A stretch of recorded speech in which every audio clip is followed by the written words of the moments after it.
Hello friends, welcome to ISPC centre. This is Prashant Kumar. Friends, आज के इस वीडियो में मैं आप लोगों के साथ बीपीएससी की आगामी मुख्य परीक्षा से संबंधित एक महत्वपूर्ण मॉडल आंसर को मैं डिस्कस करूंगा।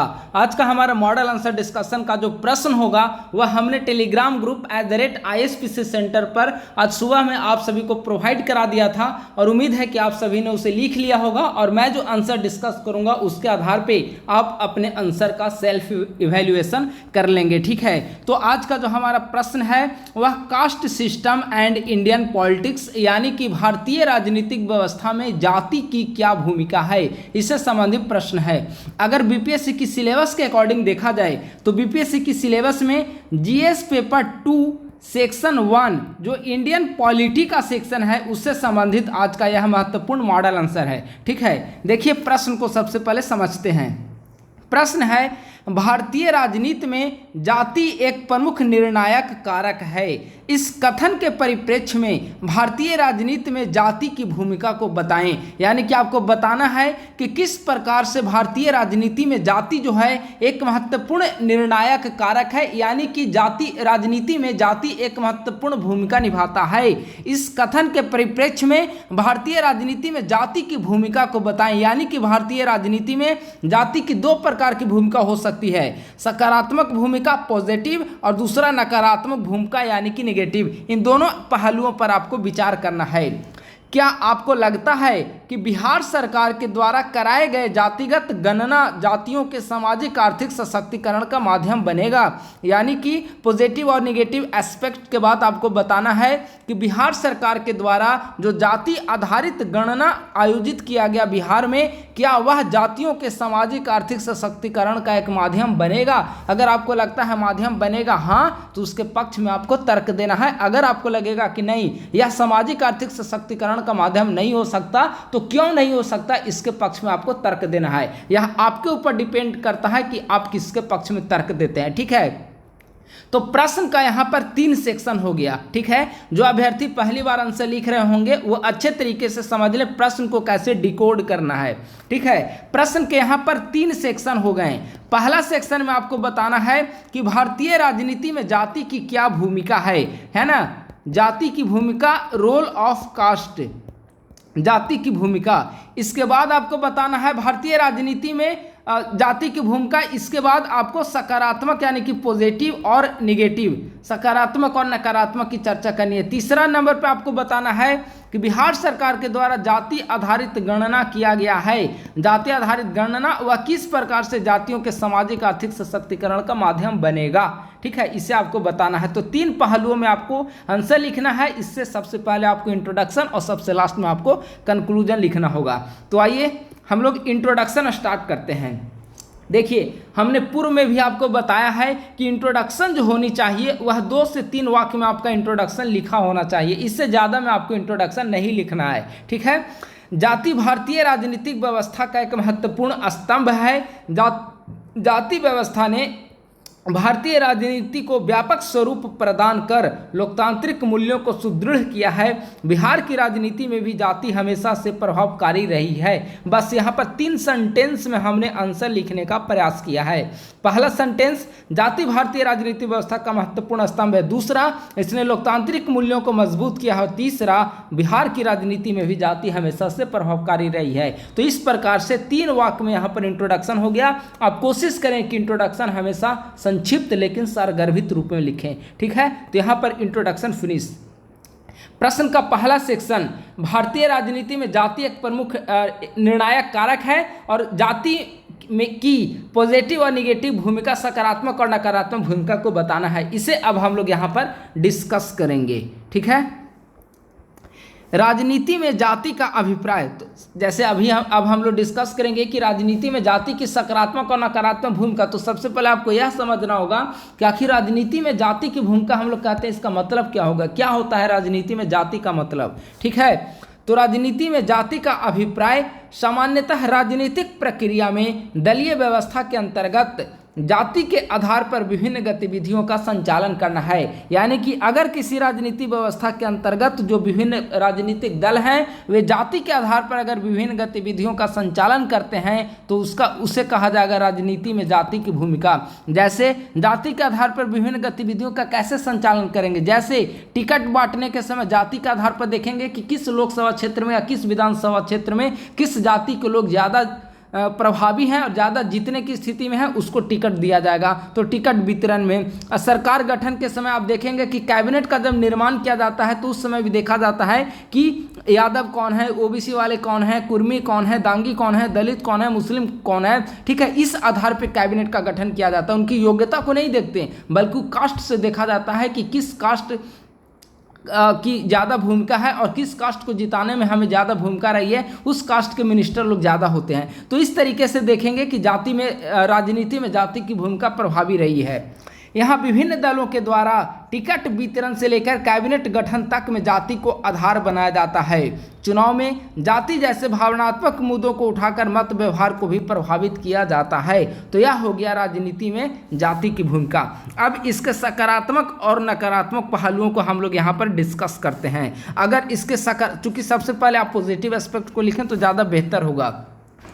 तो जाति की सकारात्मक भूमिका अगर देखा जाए तो एक बात आपको मानना पड़ेगा कि जैसे ही जाति में जब सकारात्मक भूमिका में सबसे मेन पॉइंट इंपॉर्टेंट पॉइंट होगा कि जातियों में एक राजनीतिक जागरूकता आई है और वे काफ़ी ज़्यादा सशक्त हुए हैं, ठीक है। वे जाति के आधार पर लामबंद हुए हैं और एक महत्वपूर्ण जो दबाव समूह होता है, प्रेशर ग्रुप होता है, उसकी भूमिका निभाने लगे हैं। अब देखे होंगे कि आए दिन हड़ताल होते रहते हैं सरकार पर मांग मनवाने को लेकर कि हम आपको वोट तभी करेंगे जब हमारे समुदाय की इस मांग को आप पूरी करेंगे, हमारा वोट तभी आपके पास जाएगा। तो कहीं ना कहीं इससे विभिन्न जातियों का सशक्तिकरण हुआ है और समाज के निचले पायदान पर जो लोग हैं, पिछड़े जातियों के समुदाय के जो लोग हैं, उनका भी इससे सशक्तिकरण हुआ है, ठीक है। लोकतांत्रिक प्रक्रिया का मजबूत होना, स्वाभाविक है कि उनका सशक्तिकरण जब दलित वर्गों का होगा, वे बढ़ चढ़कर राजनीति में हिस्सा लेंगे, बढ़ चढ़कर मतदान प्रक्रिया में हिस्सा लेंगे, तो इससे मत प्रतिशत में वृद्धि होगी और लोकतांत्रिक प्रक्रिया जो हमारा है वह मजबूत होगा। राजनीतिक जागरूकता में वृद्धि हुई है। स्वाभाविक है कि अगर विभिन्न जाति के लोग लामबंद होंगे, हमेशा पॉलिटिक्स के बारे में चर्चा होगी, एक ही जाति के 10-20 लोग अगर एक जगह इकट्ठे होकर विभिन्न प्रकार की बातें करेंगे कि हमें इस बार किस आधार पर वोट देना है, किस कैंडिडेट को वोट देना है, तो इससे क्या होगा, उनमें राजनीतिक जागरूकता भी उत्पन्न होगी और वे सभी एकजुट होकर वोट करेंगे। क्यों? क्योंकि वे सोचेंगे कि हमारे कास्ट वाला लोग ही इस सीट पर जीते। तो इसके कारण क्या होगा, उस कास्ट के सभी लोग लामबंद होकर वोट करेंगे। इसके कारण मत प्रतिशत में भी वृद्धि होगी, जो कि लोकतंत्र के लिए काफ़ी ज़्यादा महत्वपूर्ण है। और अभी हमने बताया कि दबाव समूह के रूप में कार्य करना, इससे कहीं ना कहीं एक दबाव समूह प्रेशर ग्रुप के रूप में, जैसे एग्जाम्पल के रूप में आप देखिए कैसे प्रेशर ग्रुप के रूप में कार्य करेगा, ठीक है। मान लेते हैं कि बिहार में 2025 में विधानसभा का चुनाव होना है, ठीक है। यहाँ पर मान लेते हैं कि एक यादव जो है काफ़ी ज़्यादा डोमिनेंट है, काफ़ी अगर पॉपुलेशन में देखेंगे तो यादवों की जनसंख्या भी अधिक है, अभी जो जातिगत गणना आया है उसके अकॉर्डिंग भी, ठीक है। या किसी भी कास्ट को आप ले सकते हैं यादव।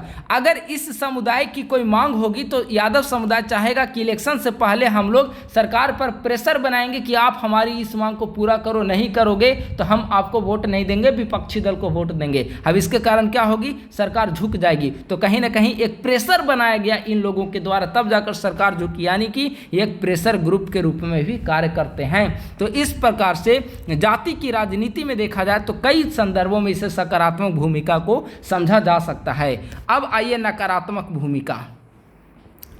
नकारात्मक भूमिका अगर देखें तो नकारात्मक भूमिका कई प्रकार की हो सकते हैं। दलों के निर्माण व पहचान का आधार है जाति। कई दल ऐसे हैं जो सिर्फ जाति के आधार पर ही गठित हो गए हैं। जैसे आप देखेंगे बिहार में आरजेडी, हालांकि अब तेजस्वी यादव के द्वारा कहा जा रहा है कि A to Z की पार्टी है आरजेडी, लेकिन देखेंगे कि कहीं ना कहीं इसमें जो डोमिनेंट फैक्टर है वह MY फैक्टर है, मुस्लिम और यादव। ये दो फैक्टर, जो दो कारक हैं, काफ़ी ज़्यादा डोमिनेंट हैं। सपा में भी आप देखेंगे समाजवादी पार्टी, इसमें भी यादवों की जो संख्या है वो काफ़ी ज़्यादा अधिक है। इतना ही नहीं, आप बसपा को देखिए, बहुजन समाजवादी पार्टी, इसमें आप देखेंगे कि दलित लोगों की यह पार्टी है और दलितों की हमेशा पैरवी करते रही है। यहाँ पे देखेंगे आप लोजपा का जो दोनों धड़ा है, या लोजपा आप रामविलास को देखें या फिर राष्ट्रीय लोक जनशक्ति पार्टी को देखें, रालोजपा को देखें, ये दोनों कहीं ना कहीं दलित पॉलिटिक्स हमेशा करते रहे हैं। यहाँ पर आप जेडीयू को देखेंगे, जनता दल यूनाइटेड को, ये भी हमेशा लवकुश की राजनीति करती रही है, लवकुश फैक्टर की काम करते रही है। आप बीजेपी को भी देखेंगे तो बीजेपी भी एक समय कहीं ना कहीं अब बनिया की पार्टी मानी जाती है, ठीक है। तो ऐसे सारे दल में कोई दल ऐसा नहीं है जो कि जाति को फैक्टर नहीं मानता, चाहे वह रालोजपा हो, लोजपा हो, बसपा हो, बीजेपी हो, जेडीयू हो, आरजेडी हो, कांग्रेस हो, हर दल में कहीं ना कहीं जाति फैक्टर महत्वपूर्ण है, ठीक है। लेकिन कई ऐसे दल हैं जिनके निर्माण का आधार ही जाति है, जैसे बसपा, इसका निर्माण का आधार ही दलित समाज रहा है, ठीक है। रामविलास पासवान का लोजपा निर्माण का आधार ही दलित रहा है, ठीक है। अगला, प्रत्याशियों के चयन में जाति की भूमिका। अभी हमने बताया ना कि मान लेते हैं कि किसी विधानसभा क्षेत्र में 2 लाख मतदाता हैं, 2 लाख मतदाता में से 1 लाख जो मतदाता हैं वह ब्राह्मण हैं, 50,000 मतदाता जो हैं वह यादव हैं और 50,000 मतदाता जो है वह दलित हैं। तो हर एक राजनीतिक दल के द्वारा किस पर फोकस किया जाएगा? 1 लाख जो ब्राह्मण है उस पर फोकस किया जाएगा और कोशिश होगी कि ब्राह्मण कैंडिडेट को ही वहाँ पर खड़ा किया जाए, ताकि 1 लाख जो ब्राह्मण समुदाय के लोग हैं वह लामबंद होकर उसको वोटिंग कर सके और उसकी जीत सुनिश्चित हो सके। तो ये कहीं ना कहीं यहाँ पर यह फैक्टर कर गया, जाति फैक्टर। तो प्रत्याशियों के चयन में भी जातियों की भूमिका होती है, ठीक है। अगला, चुनाव प्रचार का आधार जाति होता है, ठीक है। आप देखे होंगे कि कई बार इलेक्शन में जो प्रचार किया जाता है कि हम इस कास्ट के लिए ये काम करेंगे, इस कास्ट के लिए ये काम करेंगे, तो वह चुनाव प्रचार का आधार होता है, ठीक है। अगला, मंत्रिमंडल का निर्माण। आपने सुना होगा कि मंत्रिमंडल के निर्माण में कई बार ऐसा होता है कि अभी मान लेते हैं कि लोकसभा चुनाव संपन्न हुए, ठीक है, या 2019 का लोकसभा चुनाव खत्म हुआ।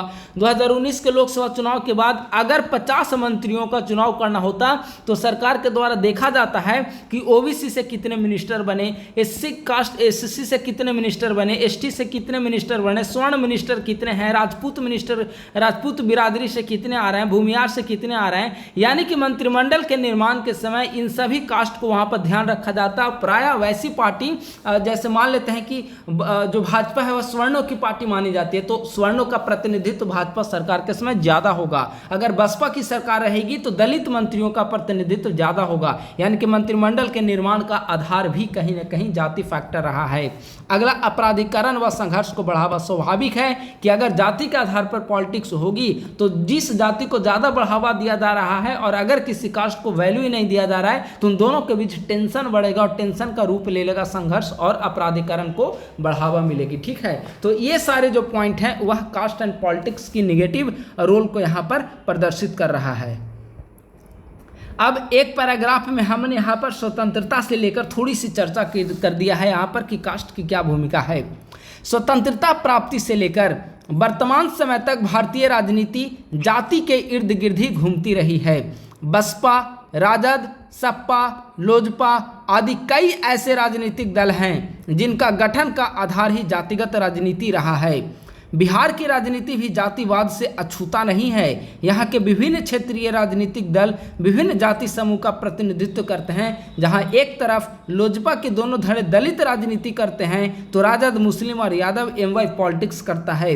जदयू जहाँ पर लवकुश फैक्टर की राजनीति करता है तो भाजपा बनियों की पार्टी मानी जाती है। यह सवर्णों पर फोकस करती है, चाहे ब्राह्मण हो, राजपूत हो, भूमियार हो आदि सवर्णों पर फोकस करती है। तो अब देखेंगे कि स्वतंत्रता से लेकर वर्तमान समय पर कई ऐसे राजनीतिक दल हैं, कई ऐसे राज्य हैं जहां पर कास्ट जो है काफी ज्यादा डोमिनेंट फैक्टर माना जाता है वहां की पॉलिटिक्स में। तो इस प्रकार से जाति की राजनीति में भूमिका का सेक्शन जो है समाप्त हुआ।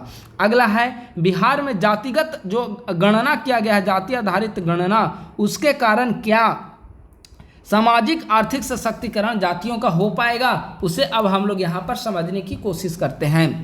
इन्हीं जातिगत विभिन्नता तथा सभी जातियों के सही आंकड़ों को सामने लाने के उद्देश्य से बिहार सरकार के द्वारा हाल ही में जाति आधारित गणना की रिपोर्ट सार्वजनिक किए गए और इसमें किस जाति की कितनी आबादी है, जाति और आबादी, विभिन्न धर्मों की क्या आबादी है, धर्म और आबादी को इसमें जारी किया गया है। ठीक है, इस रिपोर्ट में विभिन्न धर्मों, विभिन्न जाति आदि की जनसंख्या तथा आर्थिक स्थिति संबंधी जानकारियां एकत्रित की गई है।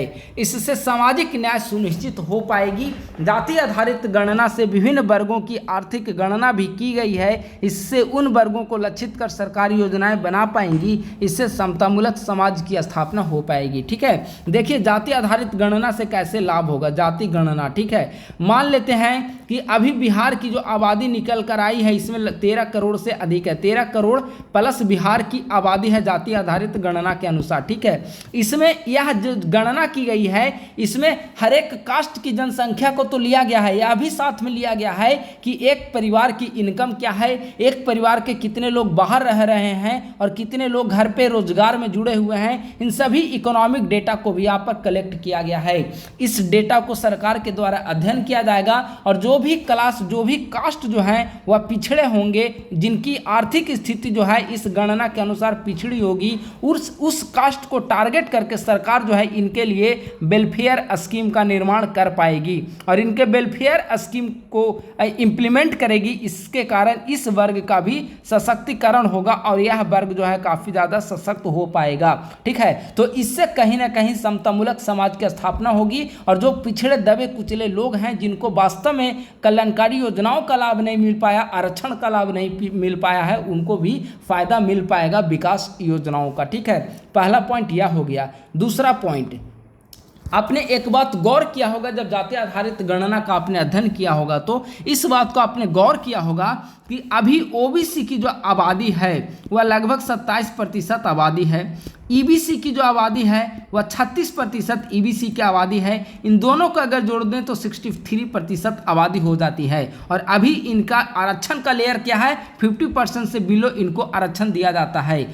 लगभग टोटल आरक्षण है 50% से कम टोटल आरक्षण एससी एसटी वगैरह मिलाकर, और ओबीसी और ईबीसी की आबादी है पिछड़ा वर्ग की 63%। तो अगर सरकार इस आधार पर विभिन्न राजनीतिक दलों और विभिन्न दबाव समूहों के प्रेशर में अगर सरकार आरक्षण का दायरा बढ़ाने का निर्णय लेती है, चूंकि यह निर्णय सरकार को लेना है, हमारी राजनीतिक पॉलिटिक्स सिस्टम को लेना है, और अगर सरकार के द्वारा इस प्रकार का निर्णय लिया जाता है तो उन वर्गों को भी विकास का, आरक्षण के कारण उन वर्गों को विकास का लाभ मिल पाएगा जो वर्ग पिछड़े हैं, क्योंकि उनको आरक्षण की सीमा बढ़ा दिया जाएगा और वे आरक्षित कैटेगरी में आएंगे और शायद उनको ज़्यादा प्रेफरेंस दिया जाएगा, तो फिर उस माध्यम से भी उनका डेवलपमेंट काफ़ी अधिक हो पाएगा। तो ऐसे कई सारे पहलू हैं जिसे आप यहाँ पर डिस्कस कर सकते हैं। हमने सारे पॉइंट्स को यहाँ पर नहीं लिखा है, कुछ पॉइंट्स को हमने मौखिक रूप में डिस्कस किया है। उम्मीद है कि आपने लेक्चर को देखकर उससे पॉइंट को समझकर आप अपने नोट्स में लिख लेंगे। ठीक है, निष्कर्ष की तरफ अब हम लोग बढ़ रहे हैं। निष्कर्षतः स्पष्ट है कि जाति व्यवस्था भारतीय राजनीति के महत्वपूर्ण आधार हैं।